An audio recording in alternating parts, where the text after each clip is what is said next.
Many of today's airlines and MROs are very capable and have the necessary skills to manage their electrical wire harness repairs in-house. So why should an organization consider outsourcing?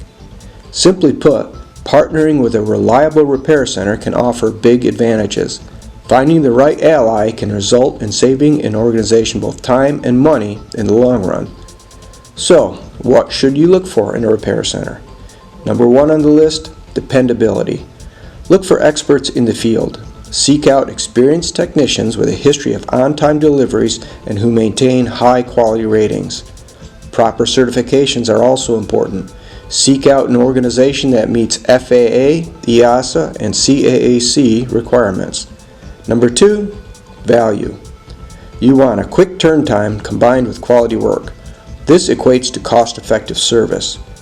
Note that outsourcing can improve the throughput for your own shop by offloading harnesses to the experts, and thereby allowing your technicians to focus on what they do best.